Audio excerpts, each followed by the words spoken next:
What's up guys, today's video I am gonna do a detailed review and pick the top 5 best 12th gen laptops 2022. After doing proper researches, we came to the conclusion that meets the best in terms of overall. Kindly leave a like if you find this helpful, and I'd appreciate if you subscribe to my channel and turn on post notifications if you haven't. We will be also providing affiliates link to purchase from Amazon. Kindly use to for best offers and purchase from anywhere in the world. We'll be back with more videos, so let's get started.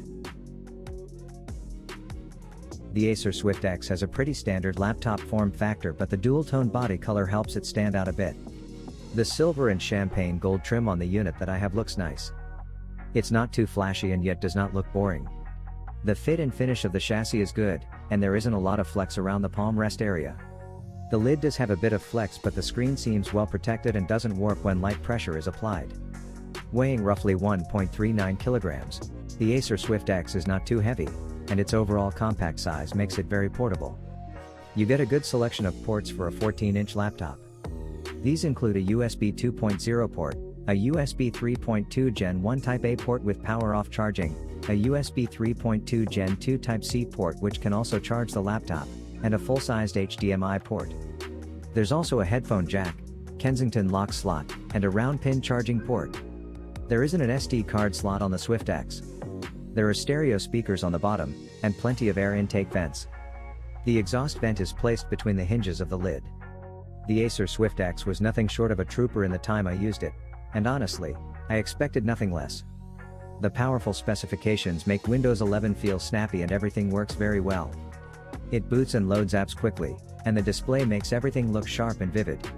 In fact, I rarely found myself increasing the brightness beyond 60% when indoors. Vertical viewing angles are also pretty decent. The display has a matte finish, so reflections aren't much of a problem.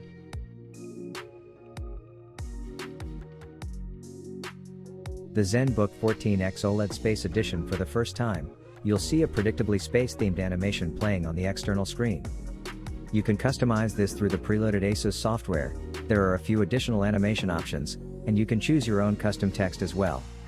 This might seem like a novelty, but it will hopefully be put to good use for things like notifications and status updates, so you don't have to open the lid of your laptop to see what's going on. Right now, it seems like an extension of the anime matrix screen on ASUS Zephyrus G series laptops, which exists largely for novelty value. Interestingly, this isn't the first time we're seeing an external display from ASUS. The company led a short-lived charge with its W5A laptop back in 2007, to take advantage of Windows Vista's sideshow functionality. The space theme continues on the inside, with orange accents on the keyboard and more space capsule design on the wrist rest area. The 14-inch 4K 16:1090 Hz HDR OLED touchscreen definitely grabs attention, and seems extremely crisp and vibrant. ASUS has certainly checked a lot of boxes, and also lists 100% DCI-P3 color gamut coverage as well as Pantone certification. On the inside, you get one of Intel's new 12th gen Alder Lake mobile CPUs, with Core i9, Core i7, and Core i5 options listed. There's up to 32 GB of LPDDR4, which is an upgradable, and up to a 1TB C4.0 SSD. Other specifications include Wi-Fi 6E and Bluetooth 5.2. The battery capacity is 63 watt-hours. There are quite a few ports on the sides. On the left, you'll see an HDMI 2.0 output and 2 Thunderbolt 4 Type-C ports. On the right is a USB 3.2 Gen 2 Type A port, 3.5mm audio jack, and microSD slot. This slot is unfortunately right in line with the laptop's vents, and it might be possible to get them mixed up. As expected, this laptop runs Windows 11 out of the box.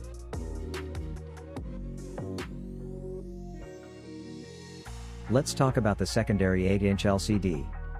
It has a resolution of 1280 by 800 and a number of use cases.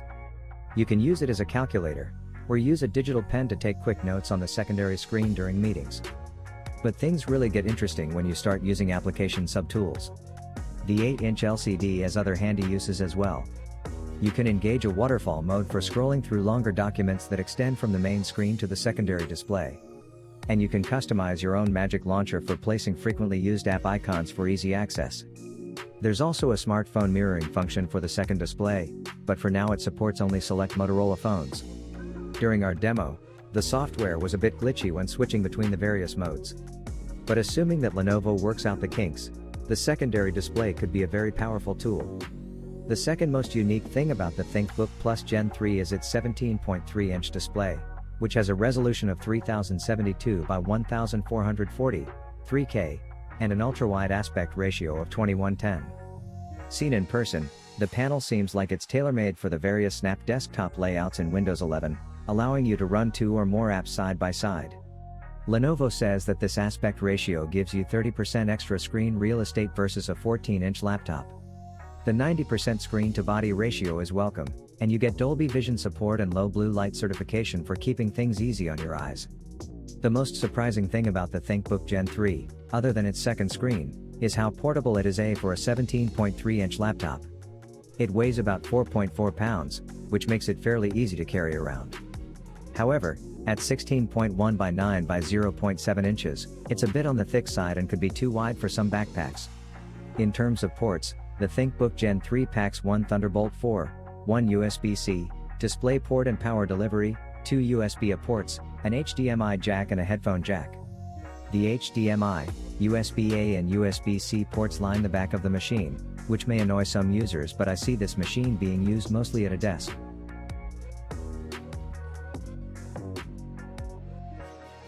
The HP Dragonfly, named after the shade of blue that HP painted the machine, is a 2-in-1 laptop so beautiful that it could influence the generation of notebooks that follows it.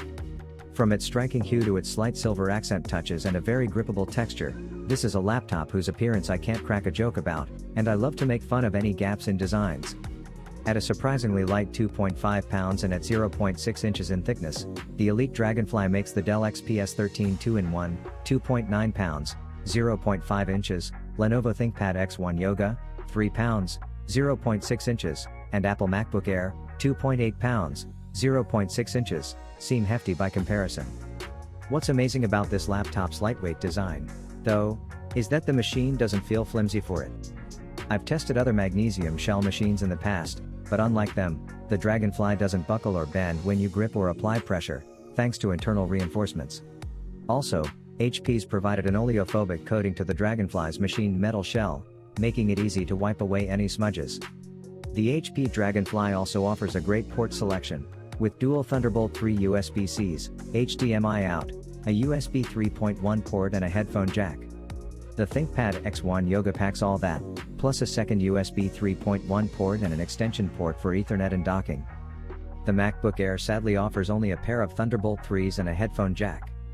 The Dragonfly's 13.3-inch, 1920 by 1080 pixel screen proved to be a great panel for watching the Bond flick No Time to Die's trailer, as I could see each small smudge on Daniel Craig's face, enjoy the icy blues of his eyes and catch the verdant trees in a landscape behind a bridge that 007 was rappelling off of.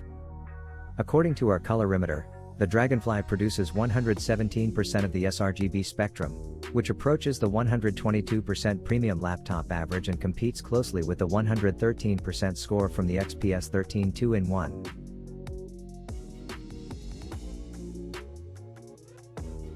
The Dell XPS 13 looks sleek and modern, but there are some polarizing aspects to the design.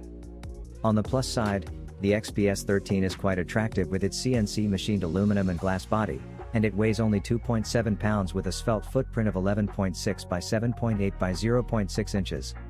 You can take your pick from 2 finishes, kind of like 2 flavors of the Star Wars Force. There's light, platinum, and dark, graphite, and both versions use a clean tone-on-tone design to minimize distractions. The touchpad is so seamless, though, that you can't see where it starts and ends. It's integrated into the palm rest and provides haptic responses to touch. This setup worked well during our brief hands-on time, but it may take some getting used to. The bigger adjustment for most will likely be the new capacitive touch function row, which lets you toggle between function and media keys. Given that Apple ditched the touch bar for its MacBook Pro, it's a bit of a surprise to see another laptop maker embrace something similar. But the good news is that the keys never change their position based on what you're doing, they're always the same. Touch typists should enjoy using the Dell XPS 13 Plus. It features a zero-lattice keyboard with larger keycaps, and Dell says there's a deeper dish, 0.3mm, supporting the layout. During my hands-on time, I didn't mind the lack of space between the keys, and typing was fairly comfortable overall with a good amount of travel.